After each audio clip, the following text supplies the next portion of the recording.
real business owners. Welcome back to Real Business Owners Podcast. This is Trevor Cowley here, as always, with my partner, Kale Goodman. Today, we've got an awesome guest for you. It's Glen Lovelace. Guys, this individual won the 2017 Bodybuilding.com Transformation Challenge. He tells us a little bit about some of the struggles that he went through to go through that process to be able to pop out the other side and get first place there. He's transformed his life and now does some fitness coaching / life coaching, and we're going to do a deep dive into that today. This episode is brought to you by Easier Accounting, where accounting gets easier. Guys, we're a nationwide accounting firm. If you need anything from tax prep, bookkeeping, payroll, make sure that you remember who we are, and even if you have a simple question, make sure you reach out to us, send us a direct message, or just hit us up at easieraccounting.com, and we'll go ahead and get that taken care of for you. Guys, enjoy today's show. How close do you want me to mic? Is it just It's just pretty right chill? here, yeah. I mean, it is pretty chill. It'll pick it up good. Who's your audience? What are your... Business owners, Is there an entrepreneurs. age group? Is it men? Is it dads? Dude, I would say our audience is 65 to 70% men, 30 to 35% women. Okay. 22 to 44 is the age. A lot of them are either existing business owners or individuals that are trying to do something. Yeah, more. they have that thought in the back of their mind that they would Gotcha. like to maybe, do something for themselves one day. Because I get all the direct messages. Oh man, I like your guys' page, and it really fires me up. It makes me want to do that thing or whatever it is, right? So, half of them are kind of entrepreneurs right now, just trying to figure out what they really want to do, which is cool. I mean, everybody goes through that phase of trying to figure it all out, but. Dude, it's as you know, it's a pretty good group, a pretty good page. Right. Super, the engagement's That's super easy high. to talk to because Like- I'm somewhere in that line myself. Yeah. And have been there, and I'm 37, so I Yeah, still fit. dude. Everybody's trying to figure. I watched a video the other day that it was somebody, I don't know who it was. I don't know if it was Gary Vee or something, and he's like, all these parents are trying to tell their kids at 18 or 19 to figure their shit out, right? Figure their life out when they don't even have it figured out yet at 45 or 50. They're still trying to, everybody's going to have those thoughts of shit. What am I going to do over the next 5 or 10 years, Those parents just don't want to keep paying for them. They're like, figure shit out. I don't want to pay for you. Yeah, hurry it up. Get out of the house. Make me some money. Yeah, exactly. One less burden, now I can start saving for play retirement. pro ball so I can ride your coat. Figure it out. great. Go pursue something where you make a lot of money. Go be a doctor. In Iowa. Move. Yeah, exactly. So, tell us a little bit about your upbringing, just to kind of, for as sure. a starting point, just so that everybody can get to know you just a little bit better in terms of, where you grew up, how you grew up, stuff like that. Sure. So, Glen Lovelace, born in Long Beach, California, actually. Okay. Both my parents are from there. And, we only lived there till I was about 5. Okay. So, I kind of have what I would coin a Southern California vibe, raised in Utah. So, I could see that. Yeah. Yeah. It's a nice beard. They day got hat today. on backwards. It's a nice just beard day chill. today. Pink And you're toenails. headed back to Cali right now. Yeah, and you we're just headed stopped to the through. motherland. Yep. Yeah, so that's cool. I definitely got beard envy, man. Yeah. You have to give up on life to get to this. Yeah. You got to give up on life. Get rid of all aspirations and You just do. focus on growing the beard. You do, because all the food ends up here. Exactly. So I'm the oldest of 6 kids, Oh wow. and So you were the guinea pig child. I'm messed up. Yeah. I have all the baggage. Exactly. For All sure. the other 5 have it, a little bit better. You name it, I've probably been through that wall. Yeah. Well, at least you didn't have hand-me-downs, I was a middle child, so I got all the hand-me-downs. I had cousin hand me down, so is that worse? Gotcha. Yeah. And my aunt, bless her heart, I love her, but she made the clothes, so it was like. She wasn't a fashion designer. No, she was, but I'm not into fashion. Gotcha. I'm like black. Oh, I'm actually wearing red today. Yeah. That's good for me. Yeah. But, Orem, Utah is where I grew up. It was kind of the live outside, bicycles, Yeah, of course. street hockey, Yeah. roller skating, skateboarding, whatever the whole neighborhood was doing, everybody's doing it. Yep. Light the field on fire. Yep. Fireworks, throw a flower in the air and watch it zoom that way. Absolutely. Yeah. I mean, I had a friend, Josh Larkin. I shouldn't say his name, but We can edit. he that taught me out. all the bad stuff. Yeah. And I mean, Hopefully he doesn't follow us. we'll get him there. Yeah. We'll get him there. He put nails in his BB gun when we'd shoot kids. Oh, that's awesome. His brothers would give him nunchucks and Yeah. have him beat up the Brady kid down the street. Yeah. And I was just like, oh my gosh. You were the witness. I so was. you weren't participating, but you saw all this stuff. Well, go when down. you're there, you're participating, even yeah. if you're You're not. just visually watching For it, you're sure. still kind of guilty. When I was 8th grade, we moved to Mapleton, Utah. Kind of a off the grid. I'd call it a farming community. It's not now. You kind of got to have your nose up in the air to live there now. I love really? Mapleton. I just bought Yeah. a lot It there. is. So It's really nice. I've never heard of my it. nose has gone up a little bit. Yeah. But for you. my parents bought 5 acres there. It was kind of a, hey, city slickers, let's learn how to work. We had 2 cows, 2 horses, 2 pigs, chickens. So it was a family affair. Everyone had to pitch in to kind of keep everything running. Since I was the oldest, it Yeah. felt like a lot of it fell on me. Yeah. And my dad wasn't military, but it felt like it. Like Yeah. I got caught throwing snowballs at my dad's gonna love this. Yeah. He laughs at these stories Yeah. now. But I got caught throwing snowballs at cars, and I had to weed the field. Like we're talking probably 2/3 of an acre. Yeah. I had to weed it. That was my punishment. Yeah. And my dad came up with the craziest punishments, but that's the Sounds like your the punishments. childhood I grew up in. It sounds like your punishments were his chores. Instead, Probably. he's like, I don't want to do Oh, that. absolutely. Let's mend the Glen's fences. in trouble. You're Okay, mending you're doing fences. it. Figure it out. Exactly. No, for Exactly. sure. And as a teenager, you don't want to weed the field. Yeah. You don't want to get up at 6 a.m. and Yeah. break 6 inches of ice to water the horses. Yeah. I remember in 10th grade I started wrestling because my mom wouldn't let me play football. Yeah. And I was 112 pounds, probably why. Yeah. And I'm out there shoveling manure at 4 a.m. so I can go to my wrestling tournament. And I'm freezing. Yeah. And I'm just grinding as a kid, getting my chores done so I can do these extracurriculars. It's just part of the struggle that we have in life becomes who we are. Yeah. And so for the audience, for the listeners, Yeah. like the longer we can go through life and then look back at those struggles, we can then reprogram the story behind it. Yeah. And I call it connecting the dots backwards, right? Like whatever you're going through right now doesn't make any sense. Yeah. It's a massive burden. We can get into all kinds Yeah. of terms for Yeah. it, but it doesn't really matter. Like it's going back, connecting the dots, and then reprogramming your thoughts about it. So your question was, who are you? Where are you Yeah. from? And, in high school, I started snowboarding as well. It was actually probably more like 8th grade. And, my dad had a body shop growing up. That was, all he knew. Yeah. And he took probably 20 years to get through college. He graduated in his 40s. Wow. And it was just this massive elephant. He ate one bite at a time. Yeah.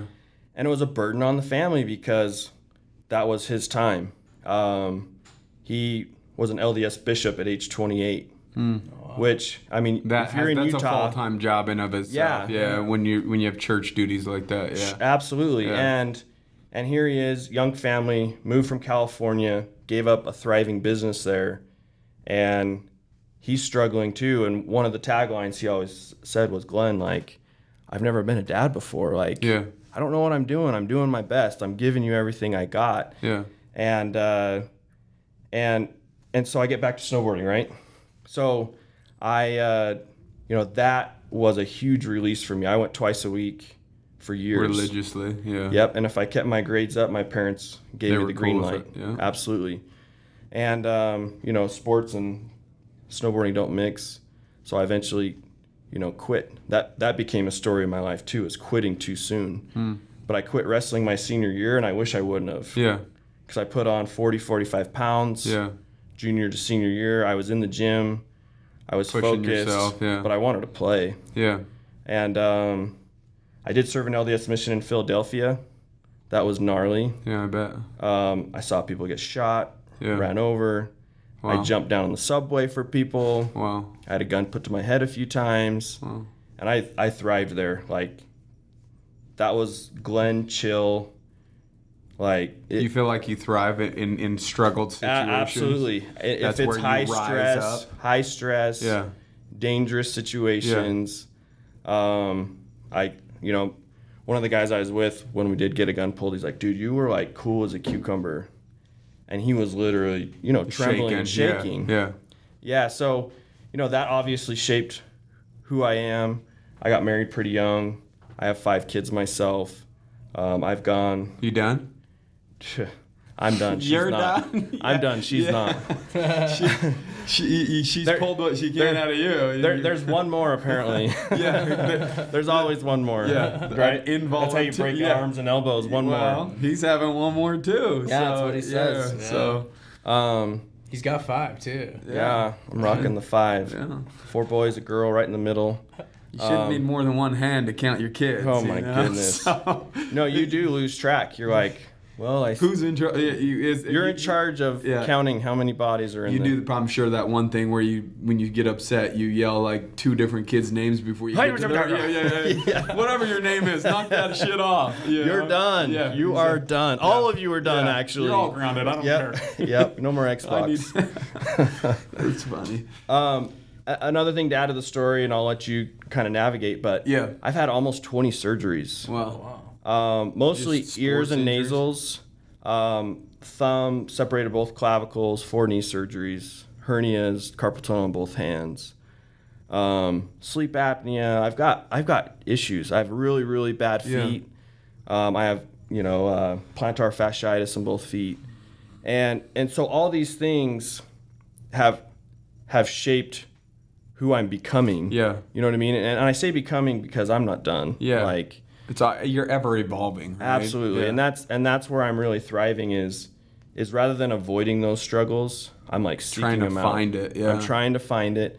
And yeah, I'm talking a big game right now, but that really is how I feel. No, dude. I agree wholeheartedly. Like the older that you get, and you can look back on some of those experiences that you've had in life, that at that point when you were there that you thought was pure struggle and you hated it, you realize that that's where all of the growth happened.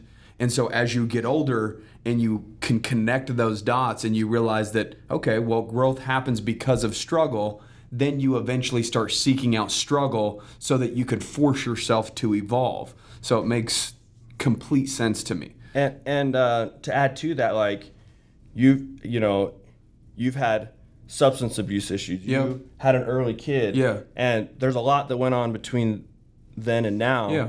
And I've lost a house. Yeah. I lost a job for a year. I had a gun to my head. Yeah. And those aren't everything. I've wanted a divorce. Yeah. You know what I mean? Yeah. I've wanted all these things to happen or was a victim in certain things, and it's only through, for me, reprogramming why I went through that, pulling out the positive, focusing on gratitude. And do you do any speaking of like gratitude, I mean, we did that one podcast about routines and stuff and talking about, Kale reflecting in the morning of kind of, visualizing what he wants. And, just this morning I wrote down 5 things that I'm grateful for to prime my mind, right? So your mind will always look for what you're thinking about, right? So if you start your day with gratitude and writing things down that you're grateful for, and that's the first thing that you make your mind think of, it happens to find more things throughout the day that you can be grateful for because that's how you started your day, right? Right. If you start your day like, I was talking to him one time, looking on Instagram or Facebook and somebody's on vacation and you feel your first emotion when you wake up is envy or jealousy or this, then throughout the day, you can see, yourself finding envy more often throughout the day or jealousy more often throughout the day. So the emotion that you start your day with can carry over for the rest of your day. And so that's why I believe, writing those things down to start your day is a huge way to prime your mind to continue to find things that you're grateful for throughout the day. So with that said, do you have a specific routine that you kind of follow? Like, do you wake up at a certain time every single day? Do you work out at a certain time every day? You know, things like that. Do you have a routine? No, if so, what is it? So part of having a routine is the structure, but then you feel married to the structure. It's almost like, man, my whole life is structured. Yeah, you want to break I free just of want it to be a almost? little reckless. Yeah. And so with the job I have now, I have full flexibility of schedule, which is Cool. amazing. As far as, refining my routine to writing an actual list every day, I don't do it. Yeah. I'm not there yet. I haven't felt The need for it. the desire to be that formal yet. Gotcha. Now, do I know the value of it? Yeah. So part of what I've done is when I'm in a pattern of a funk Yeah. where low energy, low ambition, Yeah. or I'm even feeling sorry for myself, there are a few things that are the game plan. One is be grateful. Yeah. And the three things that always make me laugh is diesel in my truck, food in my 2 fridges, not just one, and then air conditioning. It's like those are things that I didn't always have, Yeah. and now I can always laugh. No matter where I'm at, I can be like, man, my car just broke down. I'm inconvenienced. I'm still alive. But did you die? Like, what movie is that from? Yeah. The Hangover. Yeah. But did you die? But did you die? Yeah, exactly. And so I try to find humor when things are down. Yeah. As far as when I'm in that funk, I'm usually self-centered. Like I'm focused on me. And so I'll be grateful and I'll look out for ways to either serve my family or my current clients. And I try to go above and beyond and just throw myself into their situation. And that alleviates everything for me. when you're so focused on giving or somebody else's situation and trying to help them, it almost just forces you to elevate and bring up yourself as well, rather than just focusing on you and feeling sorry for yourself. Absolutely. Well, it's almost like you've programmed your mind too to when like this shit happens, because it happens to everybody, man. Yeah, absolutely. And everybody has their instant go-to as far Mm-hmm. as how they're gonna react to a situation. You've programmed your mind to be like instantly go to gratitude, Yeah, instantly go to or laugh, find humor in humor. things. Yeah. What and what if you did sit in the crap for a while? What if you did allow yourself to feel sorry for yourself for a while, and then when you are ready, you have the plan? Feel the emotion. I think too much we want to escape how we're feeling, and that's why we do go to caffeine. That's why we do go to food and Amazon and shopping and YouTube and Netflix. Drinking, drugs, drugs, whatever, pornography, numbing, whatever gambling, it is, rather than feeling what it gaming. is. Yeah. And all these Distractions, things. Yeah, right? and it's I want a quick change of state. Yeah. I want to not feel what I'm feeling right now. Yeah. And instead, like, I've slowed down and I've started getting curious. Well, why am I feeling this way Yeah. right now? And I ask myself 5 or 6 questions. And then before I know it, I'm like, oh, you know what? I'm actually just hungry. I'm not angry. No, I'm hungry. or maybe I am Sure. angry, or maybe I am angry, or Yeah. lonely, or tired, Yeah. or stressed. It's Yeah. the HALT method, right, for Yeah. AA. Yeah. And then I start with myself and with clients as I start implementing a plan for when those emotions come up, and then you refine the plan as you go. Yeah. So if I'm angry, man, I'm going for a run. I'm going to the gym. I'm going to use that anger. And then when you get done and you walk out of the gym or done with your run, it's like Yes. you're all that negative energy's it's out. It's gone. Absolutely. Yeah. If you're lonely Yeah. and your wife's busy, Yeah. you got kids, pick Yeah. them up, squeeze them, give them your love. Yeah. You're tired, man, maybe you should just endure the day and know Yeah. that you're going to go to bed a little early. Yeah. Close the lights down, take a nap in your office. So dude, tell us a little bit about, and you guys don't know this, and I'm going to talk, you probably have already heard it because you've heard the intro, and I'm going to talk about it in the intro.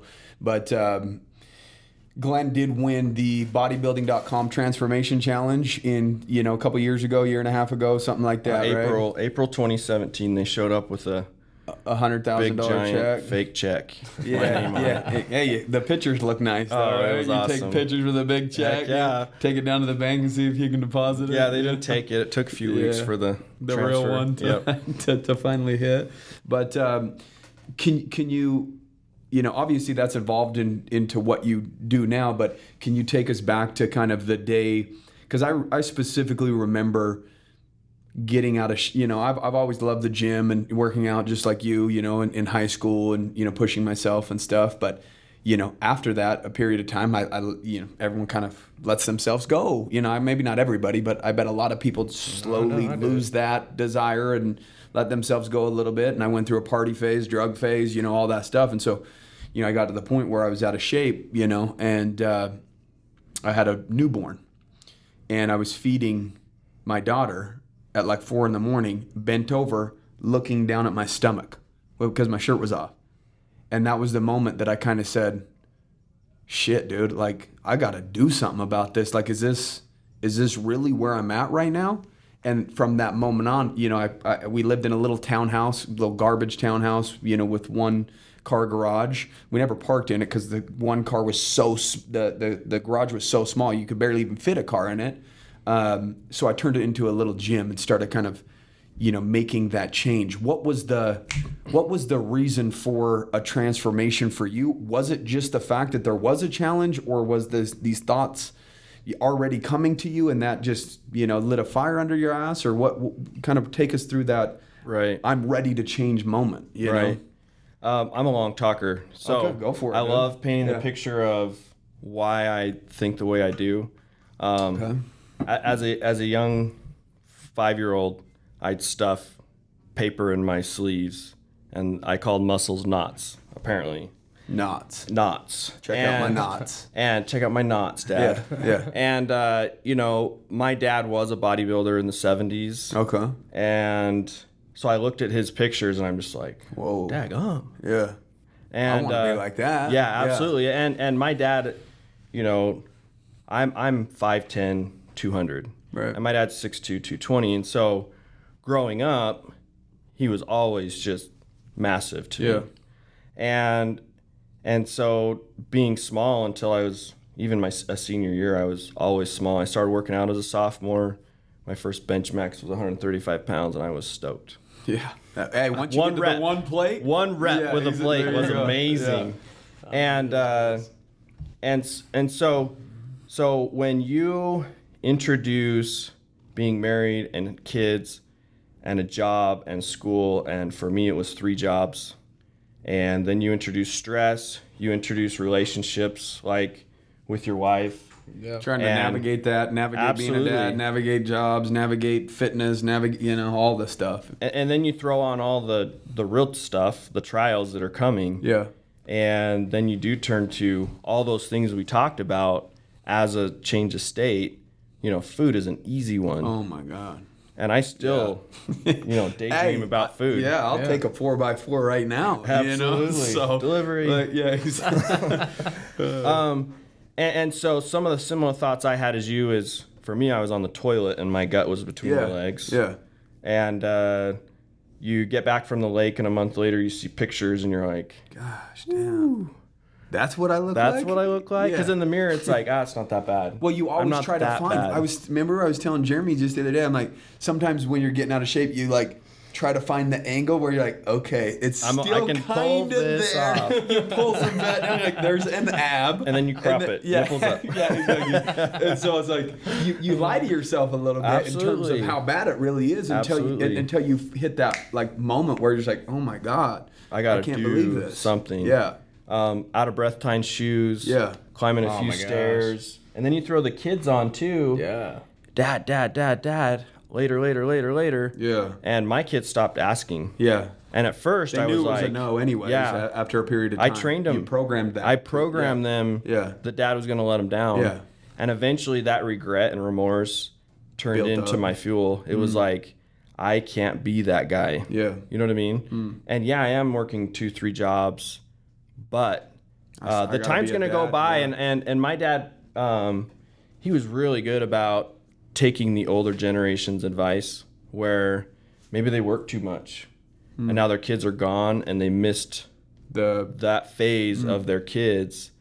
And so for me, I'm determined not to have that experience. So running up into that challenge is losing the house, and there's a story there. Losing a job, story there. You know, having a gun to my head on Christmas Eve, there's a story there. And being exhausted, I was at UPS early mornings, my full-time job. Then I finally got a break, and I was a firefighter for almost 4 years. Cool. But I was running all three. And so when I add up hours, I'm 90 to 104 hours a week for almost 4 years. Wow. And I was frazzled. Lots of caffeine, baby. Like, Yeah. But I mean, to do that, I mean, you've got to supplement, abuse. Exactly. Abuse it. You are. I mean, Yeah. but it is what it is. The body can only handle so much without any help. You know? Right. So I did the challenge in 2016. How'd you find it? I got an email. Okay. So I'm a huge Steve Cook fan, huge fanboy. Yeah. Oh, I knew Steve when he was a server at Texas Roadhouse when he was going to college here. So yeah, I know Steve pretty decent. So. I mean, I know his neighbor. I know where he lives. I could totally try to sell him an alarm or something. Knock on it. You need pest control, bro? Like, is that a frontal or a reversal in the back? Why are you taking him down to the gym, dude? Maybe he's there. He's there quite often. Yeah, he was there the other night. But. So in 2011, Steve blew up, right? Big man on campus. Yeah. Spokesmodel. And I'm like, man, this guy is rad. Quoting Dumb and Dumber. I can get behind this guy. Yeah. So I started tagging along with BBCom, made a few orders once in a while. I came across a guy named Drew Manning in 2013, Fit to Fat to Fit. Oh, I remember that guy, Yeah. Saw an ad on Facebook, and I'm like, dude, that trainer is brilliant. And this was as he was putting on the weight. I'm like, that is freaking genius. Yeah, that marketing ploy. It was awesome. Yeah. Amazing story. I actually had a chance to work with him a little bit on the business side, and it didn't work out, which is another, quit too soon. Yeah. But nonetheless, all these guys did big things, and I could point out a bunch of others that kind of put in my mind, like, man, you got to do something big, and you've got to be all in, and you'll figure it out. But it was frustrating waiting for that window. So 2016, I do the challenge. I ended up hiring a guy. What was your weight when you started the challenge? In 2017, I remember all the stats just because it's something I've had to share. But I was 226 and about 20% body fat. My waist was 44 inches. And I've always kind of been the guy, if I had a shirt on, I held it okay. Yeah, you barrel chest, bigger arms, and then it kind of covers the stomach area. Yeah. And 2016, I 2 weeks into it, I had done all kinds of programs, diets, lots of roller coaster stuff. Yeah, crash diets and this. Cabbage and that, soup, banana diets. Yeah. The good stuff too. I did a paleo run for a while, but I never had the strength. I never liked the way I looked after. And so it'd be right back to what did work for me. Yeah. And then boom, I'm back to, whoa, that's what I look like. Yeah. Okay. So 2017, I do the challenge 2016, and I got pretty good results. And I thought I had maybe earned myself some attention, maybe not winning. And I didn't get any of it. And which was fine. I had some thought processes to go through there, and I learned a ton, but I had a hernia issue. I had carpal tunnel in both hands. I'd be on the freeway on my motorcycle, and I couldn't feel a thing. And I'd grab my bars to make sure they were still there, and I was there, but there was no connection. So October, I get my hernia fixed. November, I got both hands done at the same time, and I had an ear surgery. And then rolling into December, holiday weight 2. So by January 2017, after surgeries, everybody's laid up for a minute, and what do? They hang out, man. Hang out and eat and chill. Like you're just, I've had, when I hurt my knee last year, same thing. You kind of get out of shape. You let it go. Yeah, you could stay, but you let it go. You're injured, you're not able to do anything, so you cover it up with food, So is that kind of what you did throughout those holidays? For years, all the time. So 2017 rolls around, and I'm like, you know what? I've been working out since I was 15. I know what I like. I know what works for me. I've hired trainers, and I'm just going to do this my way this time. You've done so many different things that you've kind of been able to like piece what you like and what you think that you could do for a long period of time. Absolutely. And I think there's a little stop plug there for guys who are 19, 20, 25, is you could take that same model with your whole life. Like you want to own a business, but you don't know what to do. You want to be an expert, but you haven't put in the time or the hours. And so go out there and take on 5 different things, be specific with them, and be all in, be a brown noser, whatever, but get as much as you can out of it. And then you'll know what you like and you don't like pretty quick.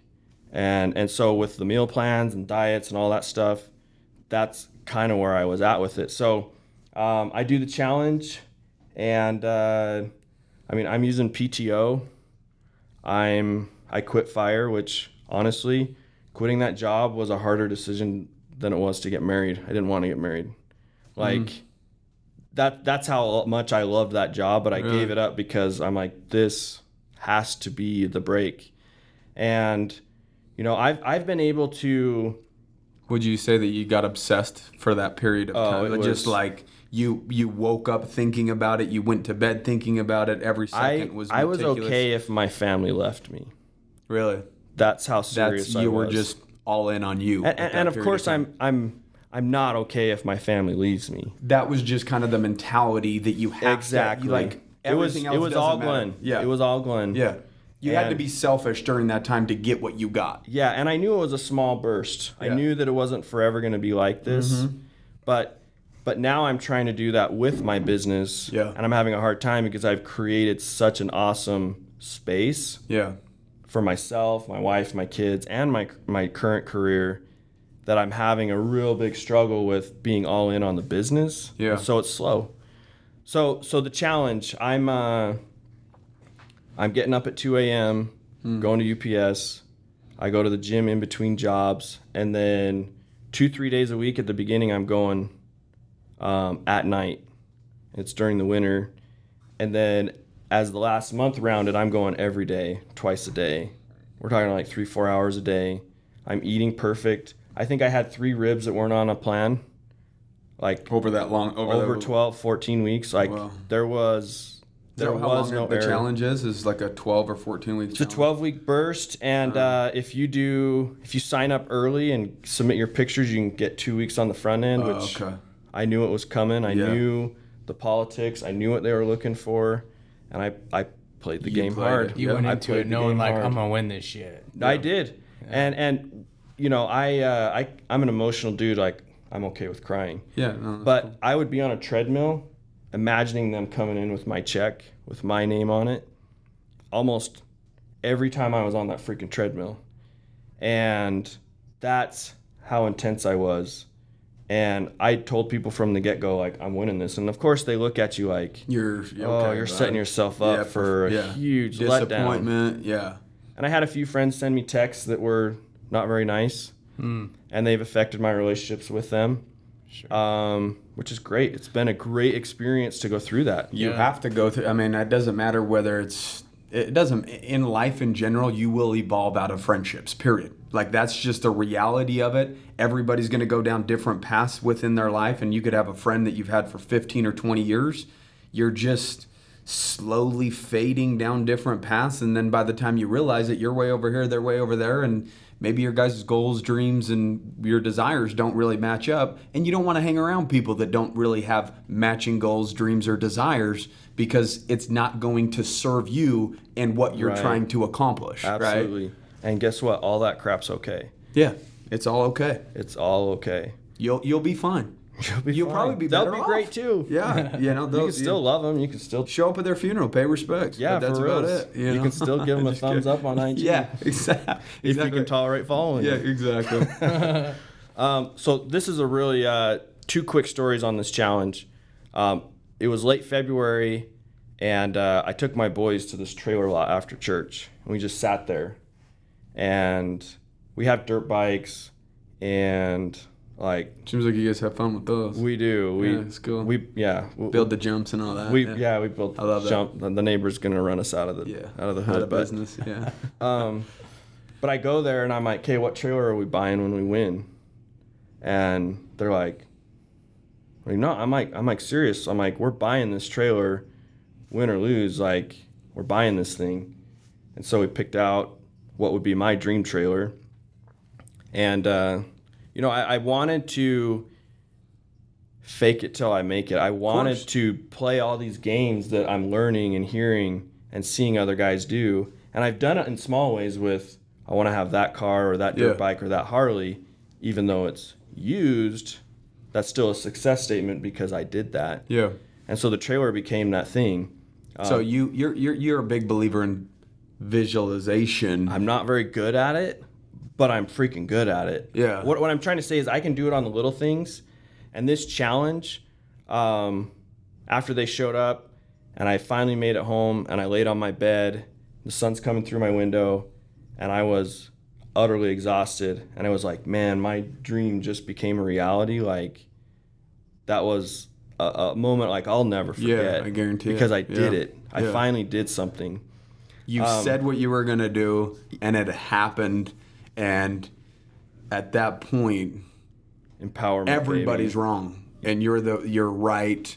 In some cases, it's not even about the money anymore. It's just about the accomplishment of itself, and the acknowledgement in of itself was enough. The money was the bonus, and you evolved into becoming. I would have given the money back because of what the value, not just, hey, there's 60,000 people doing this and we want you to represent the winner.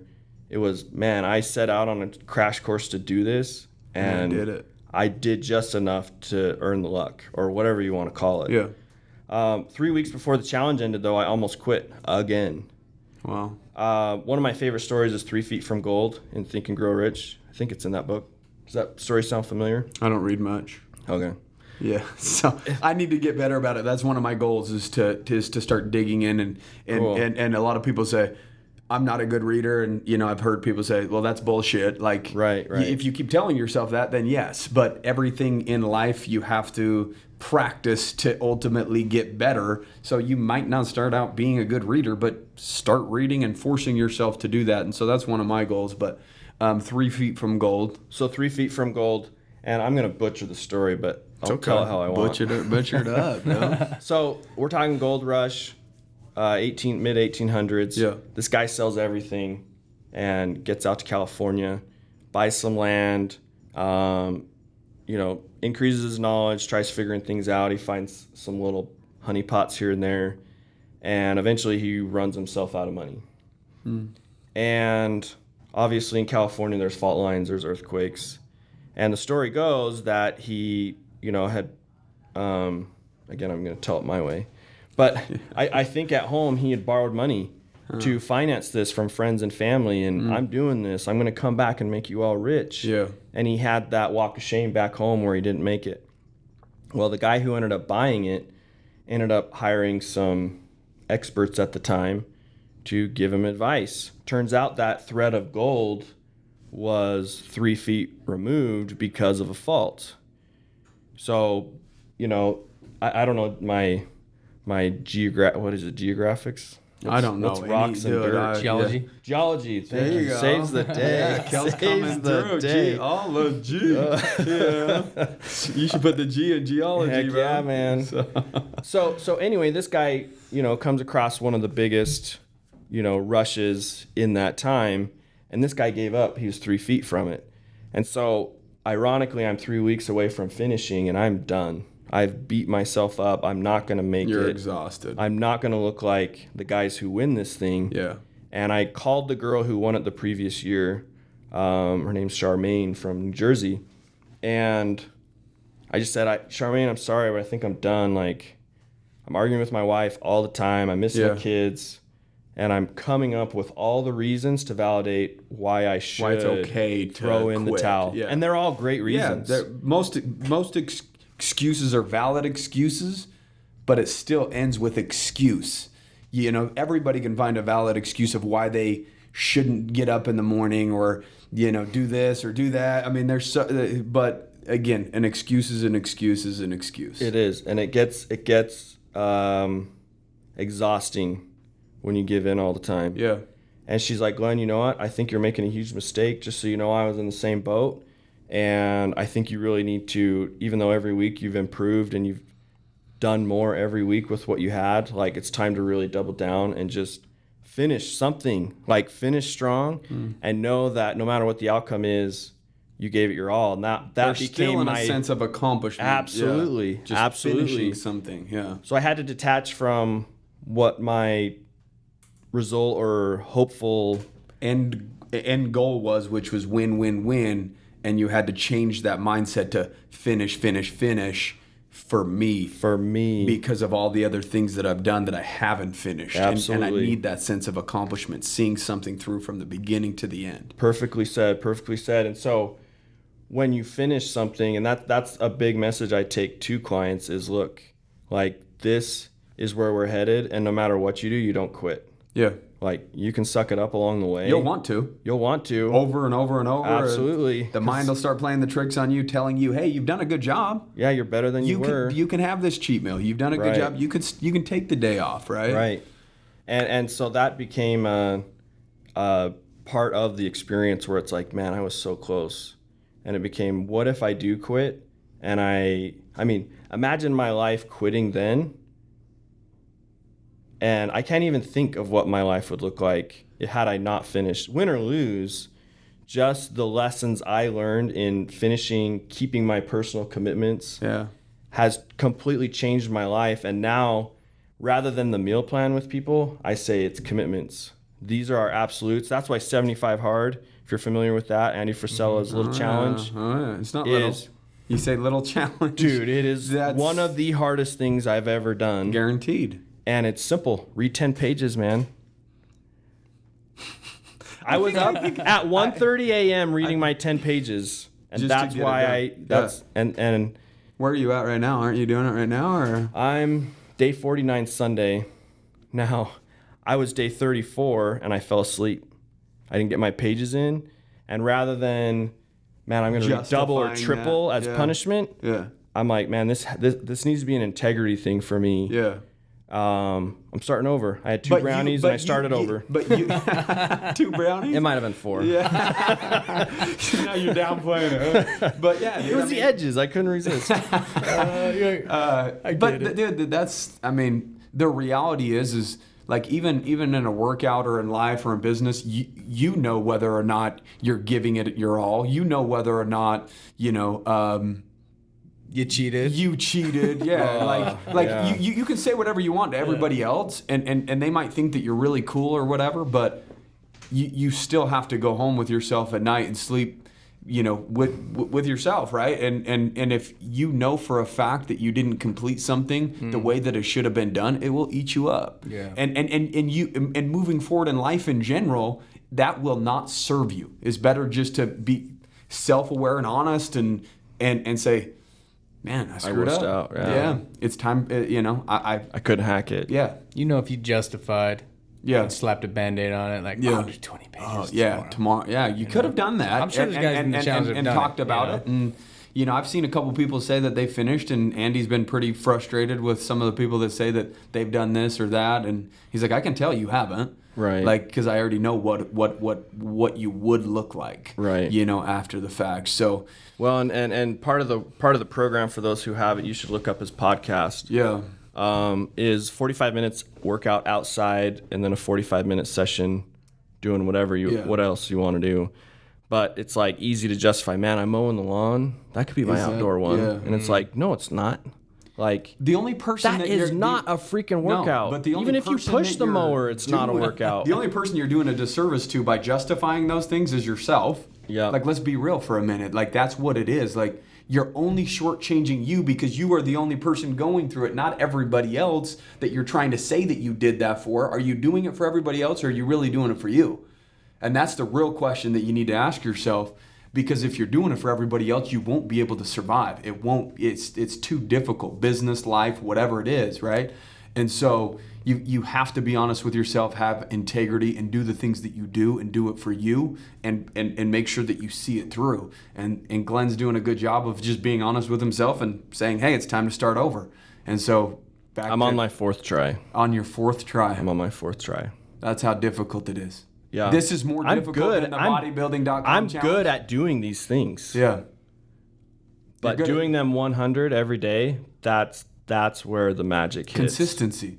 It's 100 or nothing. That's what the challenge is really for. Is really the mental side of it. It's more the mental side of it. You'll see a lot of physical benefits, but by the time you pop out of that type of a challenge, mentally you're going to have far more gains than you will physically. I can't wait because it's exactly what I need.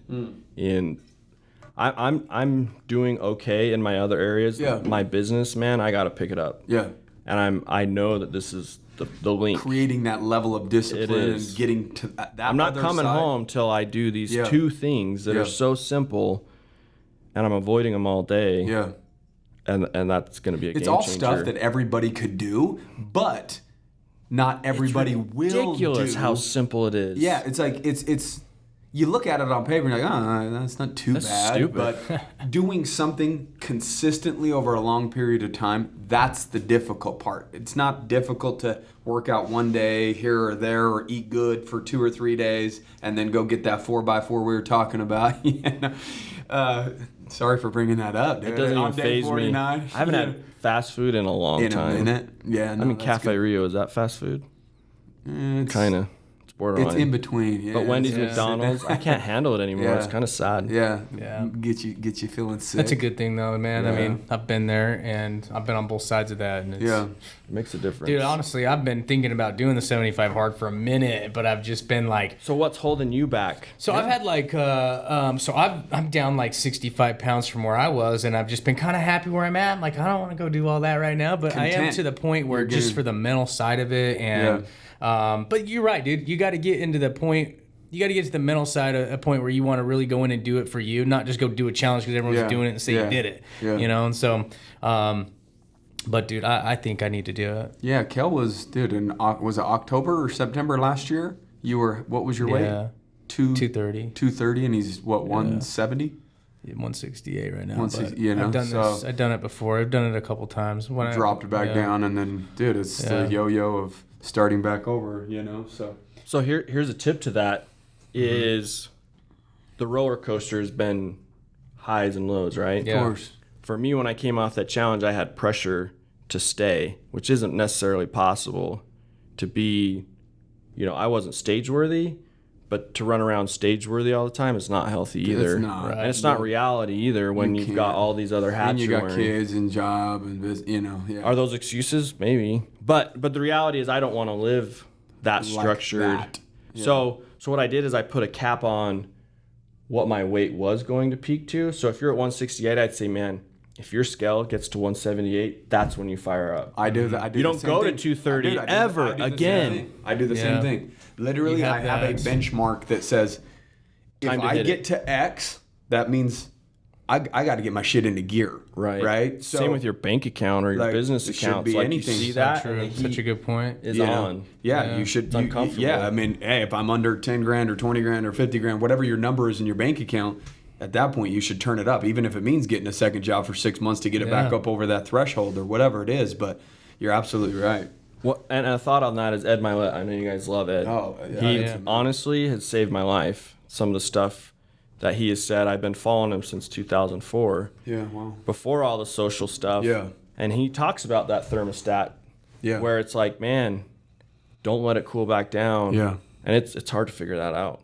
It really is. With the weight, it's great. It's like, oh, there's a scale. It's a real number. Yeah. I'm 10 pounds overweight. Boom. Okay. It's easy. It's very easy to measure. Yep. There's a lot of things in life that's not so easy to just, I've got to now do something. Yeah. So so many distractions on a day-to-day basis with social media and all that stuff that it distracts you from some of the things that you really should be focused on, like your bank account, like your fitness, like your relationships with your spouse or your friends or children, children, things like that, So, I respect the hell out of you for that 75 hard stuff. So. Oh yeah, man. I'm more motivated to do it now. It's hard. Hard's fun. Yeah. We're going to do a 10-day challenge for the Real Business Owners group. Yeah. What are you thinking? What do you want to like a reset, you know? Yeah, I mean, I'm not going to do 75 hard because even elite people with elite, like that's a difficult thing to do what he has set up. I just want people to see what it feels like to get some little wins. And get that sense of accomplishment and pride of finishing something like you talked about, right? And so the other day I was saying, just do something, like just set a goal and do it. And then I started thinking, I'm like, I should just do like a little 10-day, like, hey, do this, all easy stuff. In 10 days, if you can't do something for 10 days in a row, you ain't ever gonna do shit with your life, because 10 days, it's a week and a half. Right? One weekend. You have to survive one weekend. Exactly. You know, if you can get past that one weekend and not get that cheat meal in or whatever. So I have a couple things written down, but it was one of the things is, writing 5 things down in the morning that you're grateful for and priming your mind for gratitude. That was one of the first steps. The second step was to exercise. For at least 45 minutes, and I don't even care if it's a walk down the street and back, as long as it's 45 minutes. You could do yoga in your front yard. Do yoga. You could stretch. Downward dog that. I don't care what you do, So, and then the third was going to be take a cold shower. You can't take a warm shower or a hot shower for 10 days, because the water got warm on me this morning, and now it's uncomfortable.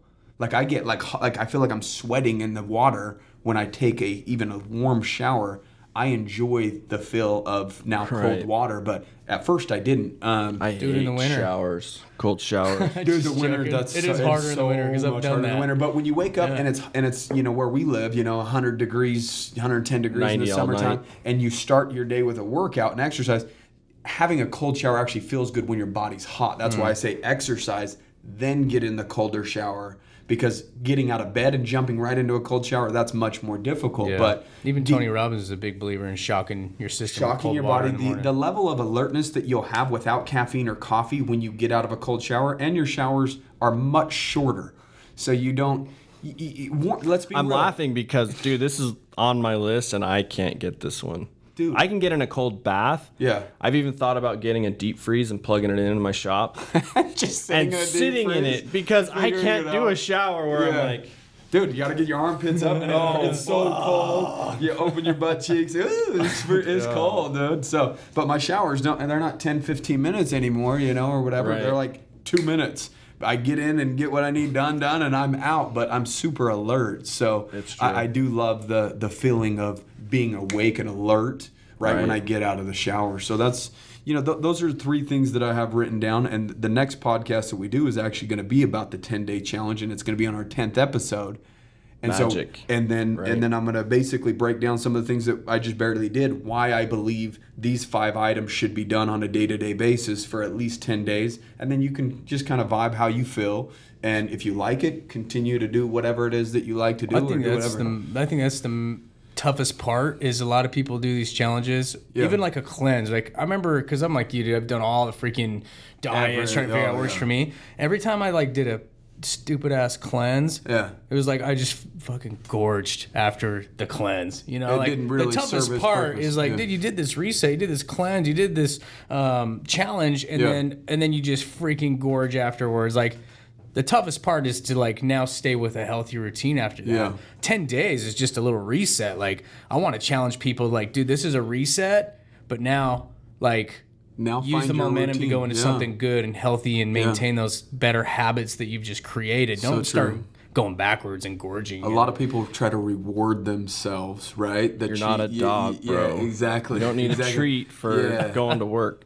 So they're rewarding themselves after they've accomplished something, and you're actually... And it's actually sabotaging the exact goal they had. Yeah, exactly. Yeah. Right. How is that? How is taking 3 steps backward a reward? So a little plug here.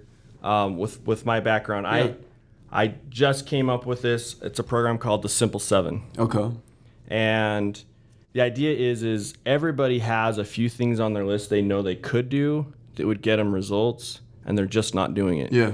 And it kind of falls in line with Andy Frisella's episode 107, Win the Day, where you pick 5 things you're not doing, and you do them until they become easy, and then you start your new list, Win the Day. You either win or you lose. Power list. Exactly, power list. So Simple 7 is centered around all the hats you wear, whether it's with yourself, your spouse, your kids, your fitness, business, faith, whatever. Yeah. And you make that list, and then you marry that list for 10 days. Yeah. Maybe it's reading to your kids at night, one book. It's going to turn into 4. Yeah. And you're going to get the result you want with your kids, which is more time and giving them the attention whatever that they want, right? Yeah. So that might be an angle you pursue where it's like, you know what? I don't care what you guys do. Pick the 5, pick the 7, pick the 3 things, and let's just see what happens in 10 days. But this is a 100% deal, and we'll take the next step when we cross the line. Yeah. But make it things that they know they're not doing.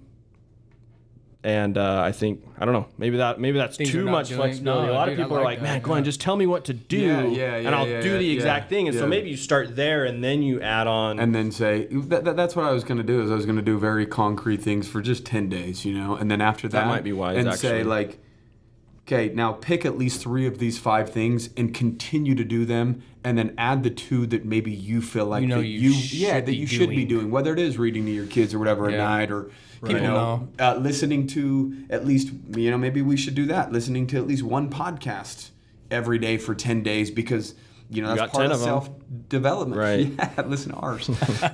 Over share and them. over. You got to share them 10 times a day. And then you got to, part of the challenge is sharing it with 10 friends. Yep. And just make it go viral for us. I love it. Yeah, exactly. So, dude, tell us a little bit about, again, we'll plug you here real quick. So if any of you guys are out there struggling with your fitness or, accountability, a lot of people want something, and they feel like that they can't hold themselves accountable. A lot of people, that's why they get personal trainers, or they get coaches or mentors or this, or, somebody to kind of check in with them a little bit. Some people don't need that. Some people do. But,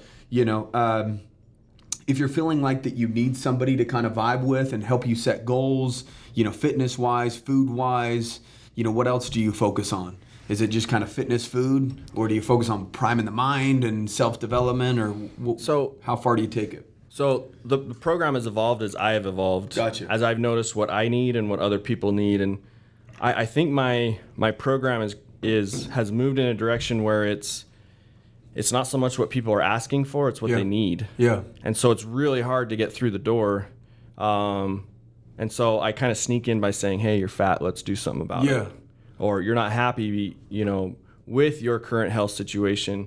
And then boom, I start unlocking the patterns and the things that are holding them back. And it might be abuse as a kid. So basically, you can eat healthy and lose weight, but it still doesn't solve the mind problem that got you into that body. And that's why we're roller coastering. Gotcha. So, I deal with porn addiction. Yeah. I deal with substance abuse, divorce, suicide, and it's all the heavy stuff. Yeah. And not everybody's in that boat. Most guys don't even want to talk about it. Yeah. But the feedback I get is, man, Glenn, I came to you for fitness advice. Yeah. And within an hour, you cracked me open like nobody else ever has. And I kind of like it. Yeah. I have someone I can actually talk to. And yeah, our circumstances might not be the same, but I can, I think they feel comfortable because I say, look, this is where I've been, and I will give them every piece of the dark side of Glen. Yeah. And then it becomes a safe place where it's like, okay, I can give him mine because his was worse. Yeah. So if you can't control what you eat and do, how are you going to change and impact other areas of your life? I have 100% control on what goes in my mouth. Yeah. And if I can't control that, how can I control anything else? Yeah. So, I've invested a lot of money into myself in coaching, and I've asked a lot of dumb questions to people that I thought were experts. And because they were better at me than I was at the time, they were experts. And I think a big part of transforming any area of your life is finding someone who you do look up to in that area and just ask questions. Yeah. I'm blown away at how unavailable we are, or unwilling to ask those questions to people. And that's the magic. Is like, man, give me 2 nuggets here. And that's what's awesome about podcasts. Yeah.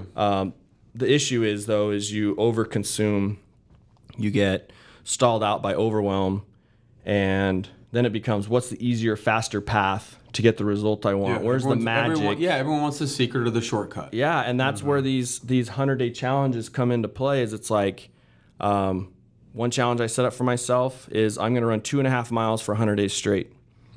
And the problem is I have plantar fasciitis in both feet. I've had 4 knee surgeries. I don't do well running. Yeah, that's not your thing. It's not my thing. And I did it because I thought, man, what's the worst thing I could possibly do on this planet? And it's running. And if I can do that for 100 days, I can ask my clients to do stuff. Yeah. If I can sell my Harley to get advice from some guy, you can go donate plasma and get creative. Yeah. I'm donating plasma right now to pay for my lot in Mapleton. Yeah. Right. Because there's always a way. You can get creative. Yeah. And so I challenge people in that way to be like, look, you want this? Let's get creative and create a path so that you can have it. It's not going to jump in your lap and curl up. Never. You have to create the path. Absolutely. It's not just open, sitting there, lovely. And the path is steep. It's rocky. It's rugged. It's hard. But there is a path provided that you want it bad enough. Tony Robbins says progress is happiness. I've changed it to progress creates happiness. Because I want to be in control as much as I can. I want to create the life I'm living. And I do that with fitness. Am I in perfect shape right now? No. Yeah. Am I comfortable in front of a camera with my shirt off? I don't know. I don't really care. I mean, I have pink toenails right now. I really don't care. But it's those ups and downs and progressing, trying new things. I mean, I'm willing to try vegan. Because I want to know what my body does. Maybe not vegan. That might be too hard. Yeah, I better not. I better be careful what I say. But I'm willing to try new things. Because I'm curious to see how my body will react, how my mind will react. Yeah, exactly. I want to be challenged. You want to be like your own test dummy, and then just kind of be self-aware and analyze how it's affecting you, and if you like it. Right, absolutely. And I'm kind of scared. What if I do like it? Yeah. Don't try it. Don't. Yeah, exactly. Right. So, just kidding. So back to your question, I was really searching for a message that would resonate with myself. Yeah. And there's BBCom did a series called Spark. And I encourage everyone to check it out. It's normal dudes and gals who have overcome something and use fitness as the vehicle to empowerment. And in my Spark video at the very end, if you YouTube Glen Lovelace Spark bodybuilding.com, it should come up. But in the end, I kind of say, you know what? You've got one life to live. You need to give yourself a window of time where you don't allow any excuses. And that became my message. One day, one life. I create my life one day at a time. I can't live by the regrets of my past. I can't be bound by fears of the future. I've got to focus on what I can actually do today. I got to win today. And I've only got one life. I don't think I'm that sketchy of a dude, but I like to go fast. Yeah. I like to jump. And I don't know when my ticket's punched, but and it's kind of this weird balance, or harmony is the word I like to use, where it's like, man, I'm living life and I have down days, probably 2 or 3 a week, where I'm like unmotivated or this or that. Everybody has it. And then I lean on the habits, rituals, routines, because I've put them in place. Yeah. I know how to go to the bank and show up, and that feels better than sitting there tired. And am I perfect at it? No. Yeah. No, but I'm hyper aware of how I'm going to feel afterwards, and I'm willing to just keep showing up. Yeah. And therein kind of is the magic to all of it. So one day, one life is the message I share. It's what I preach to myself. It totally works. I don't necessarily fear death, but I don't want to die. Yeah. You know what I mean? Like, I got a lot to prove still. Yeah. So for those out there that are struggling, I would encourage you to find a mentor, find someone you do look up to, even if it is on Instagram. Like, find someone that truly resonates with you. If it's me, that's awesome. Yeah. Like you, I've never turned away one message. Yeah. Not one. Dude, my hand just, Austin, on that phone call yesterday, I kept going. Did you see me go like that with my hand? Carpal tunnel. Dude, my hand is starting to hurt. Like, I can't, like, I think I've hit the threshold where I can't keep up. It, like, literally, from the time I wake up at 6 a.m, I'm trying to hurry and get the DMs out of the way and comment back. Like I want to show love back because people are supporting us. So it's like, dude, you support me. I want to support you back and show you that I see you and that I appreciate you. That you're worthy to try. Yeah, right. like they give me their attention. Like I think that I owe them that back, And so it's just. So how do you scale that though? Like I don't know if I will be able to. And so me and Kale have talked about like, well, eventually we won't be able to keep up. And so we'll do like a private Facebook group of people that value our time and our opinion could pay, $100 or $200 a month to be in that private group where they can have access to us a little bit more one-on-one. The people that aren't willing to pay that obviously don't see the value in the information that we've taken a decade to still get the value of the content we're putting out there, but we're not going to be able to respond to everybody. So guess what, kind of create a tighter knit community. Yeah. The minute you start charging, the minute it has value. Right. So April 2017, I win the challenge. I help people for free the rest of that year. I put in hours and hours into people I didn't even know. Before I realize it, I'm spending time away from my family to respond to these messages, create plans, follow up with them. And, in that struggle, I found the message that worked for me. And I'm assuming you guys already have too. But then 2018, I'm like, man, I gotta take this to the streets and start charging a little bit. And I started $100 for a 12-week program. And I had to chase guys down in the gym. I said, look, you haven't changed in 3 years. Yeah.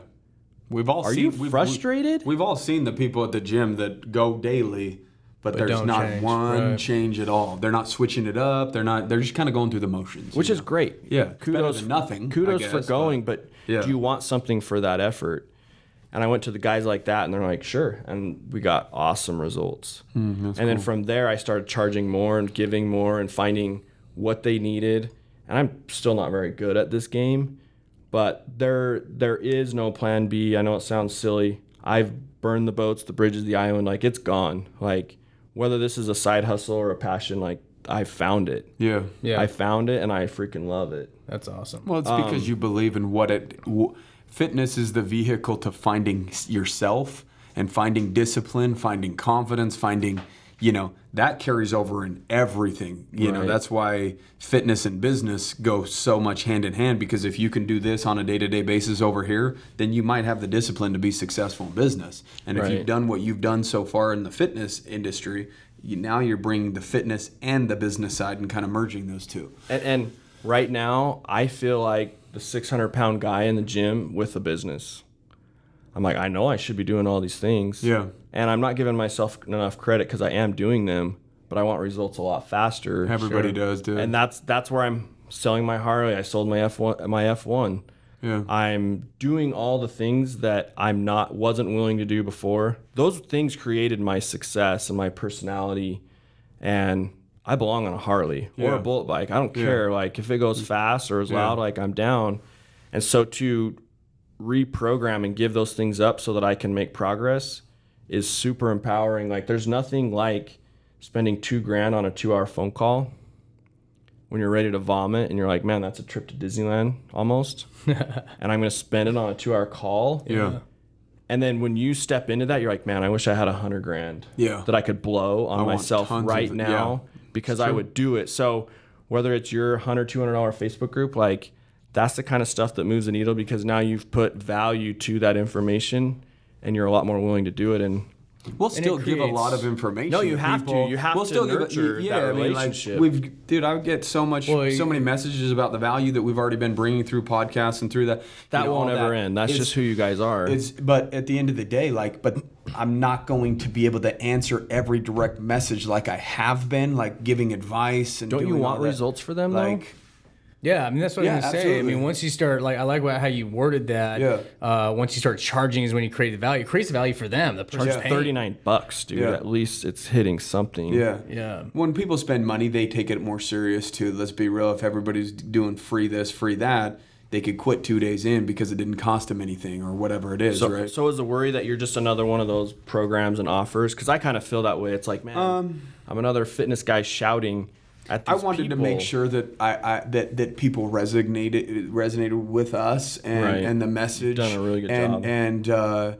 And that's why I have taken free phone calls and answered every DM. I wanted to see my advice get translated into their life and their business, and then follow back up with me with the result. And I'm seeing all positive results. So I'm like, obviously, dude, I just wanted to prove to myself that I could bring value to people's life. Right. And I'm okay charging that. But I wanted to prove that to me first, rather than trying to feel like I'm just charging to charge because I've been in business and because of the success we had, that I'm grandfathered into, you owe me money if you want my time. So I think that I've done a pretty good job of proving that up to this point.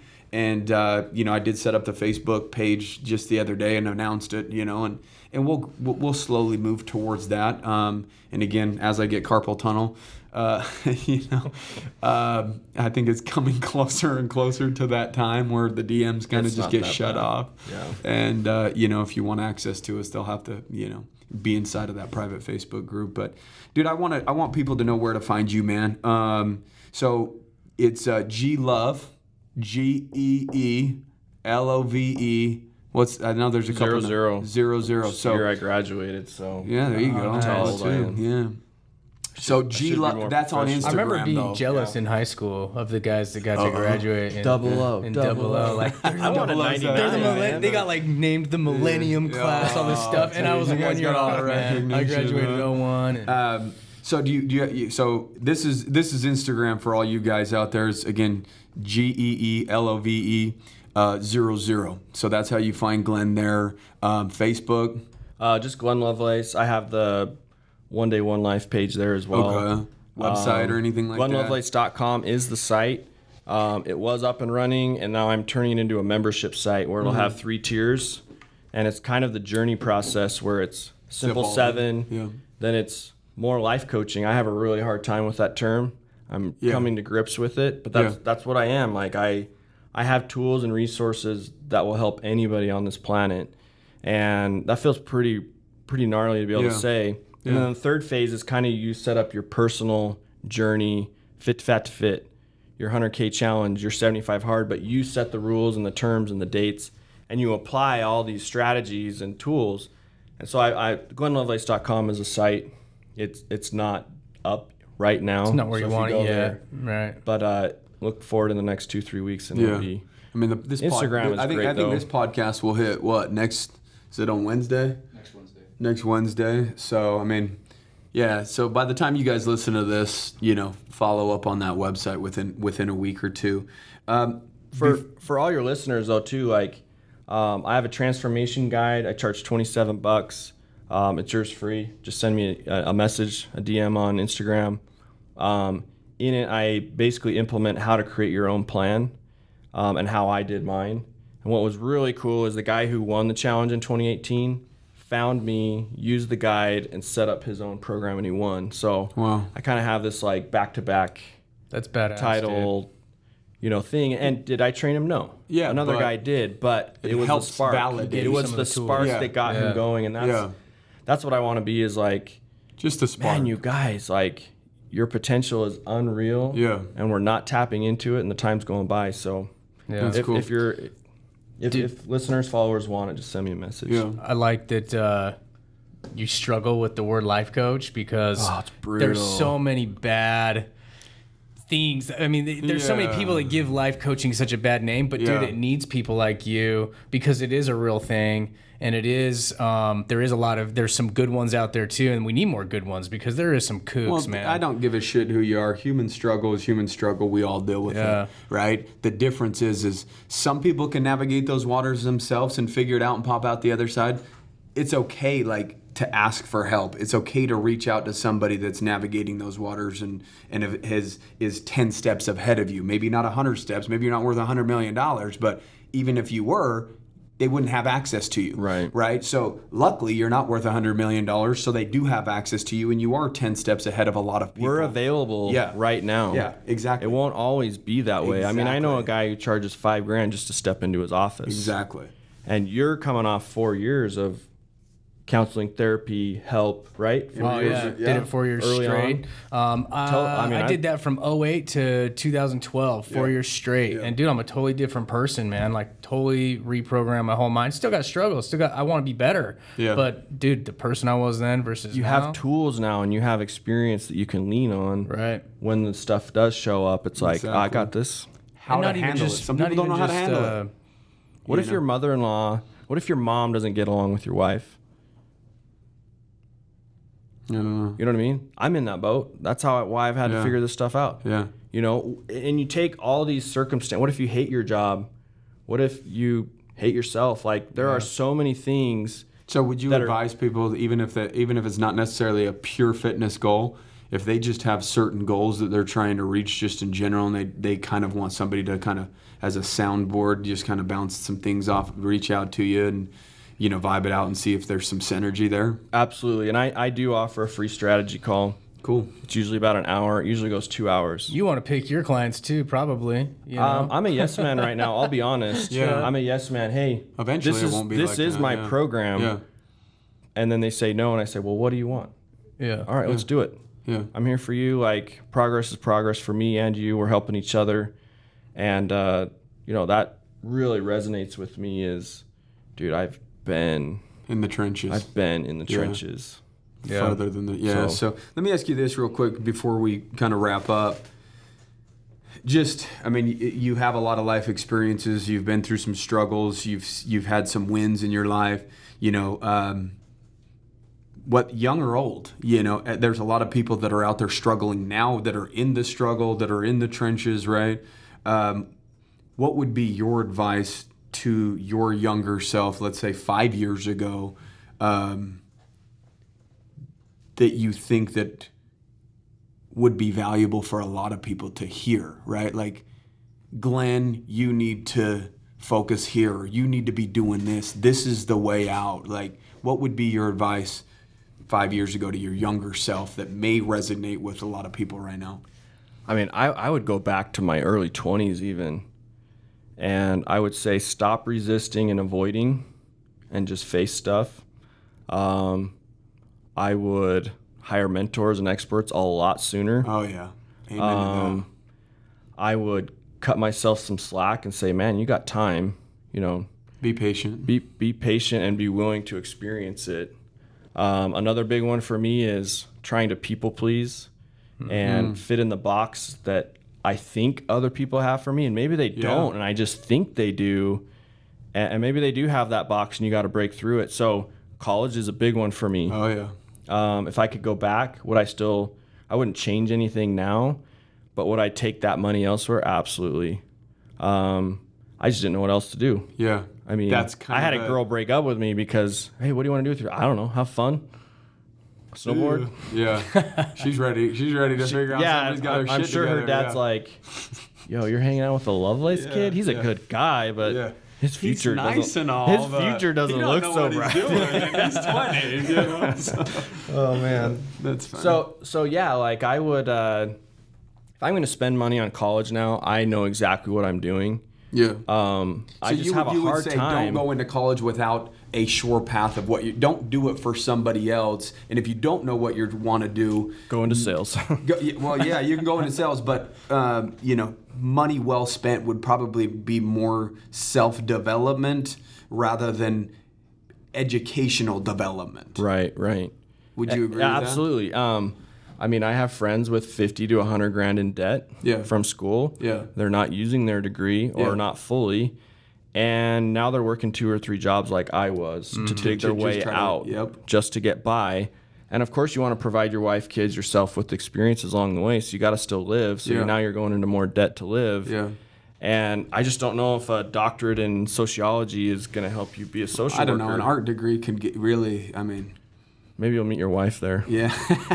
That's really the only upside. Hey, you can party a lot in college. It's 10 to 1. Yeah, it's 10 to 1. You're rolling the dice on that one, but no. I mean, do what really makes you feel good. Yeah. I think you got to have values still. You know, I'm a firm believer in God. Wherever He fits in your life, you got to develop that relationship and that connection. And if you believe in God or you don't, I guess, we're all on our own little journey here. Yeah. But what if he does guide your life when it's crucial? I can look at maybe 2 or 3 times where it was crucial that he was there, and the rest, it's all up to me. Glen gets to choose what he wants to do. And I'll end there with, I was 8 or 9 years into this 3-year job journey and all the mess I've already told you about. And I was so frustrated, like, where are you, God? Like, I've got kids and a wife. And well, if he pulls you out of struggle, then where's the growth? No, I realize that now. Yeah. But at least give me a crumb to chase. But I was so stuck in not choosing. Yeah. Finally, I got an answer. It said, Glenn, not choosing is a choice. Yeah. And I was like, whoa, I can live with that. So I lived with it for 6 to 12 months. I'm like, hey, it's okay. I'm choosing to be right where I'm at. Yeah. And I'm totally okay with that. And when I'm ready to do 75 hard, I'll do it. Yeah. Or I'll do whatever I want to do. And now my prayer is, God, like, if you need me to be somewhere, I'll be there. Yeah. But you got to tell me, because I'm not going to pray about what shoes to buy. Yeah, you'll be the vehicle for whatever needs to. Absolutely. Yeah, that's absolutely surrendering yourself to be the vehicle for whatever. And that just takes practice. Yeah. Just like anything else. How do I feel when I do this? I feel pretty good. I think I made the right choice. I'm going to do more of it. Yeah. So cool, man. Dude, we appreciate you stopping in at the office, dude, on your way to California. So you've got the family trip planned, the beach time, all that stuff, or what? It's just Amber and I. She oh, cool. About a year ago, she enrolled in a life coach school program. Oh. And there's a little meetup there. I don't know. So this is where the 6th kid's gonna happen, since it's just that would be an impossibility. Wow time without 5 kids around. That would be an impossibility, but maybe Hawaii in September, October. There you go. Dude, I appreciate you coming on too, dude. I resonate with you so much, bro. And like, Trev has been talking to me about you, but I didn't actually start following you till just like last week. So this has been dude, it's been such a pleasure to get to know you more. And well, he was taking shit earlier, and he's like, "Hey, when's Glenn gonna be here? What's his story?" And I'm like, "Dude, we're gonna find out here real quick." I said, "I don't know." I said, "But everybody's gonna figure it out with us." And everybody listening should create their own story. Like I am a huge proponent on, who do you want to be, and now go out and do it. And it's so empowering to live that way. But I appreciate you guys too. It's nice to know there's guys out there like me who are willing and able. I mean, I've got some guys I follow and associate with that have millions of followers, and it's not possible to respond to hundreds or thousands of messages. So I get it. Yeah. So for you listening, take advantage of guys like that you're listening to right now that are willing to give you a little bit of time. Because I don't think it'll always be that way for you guys.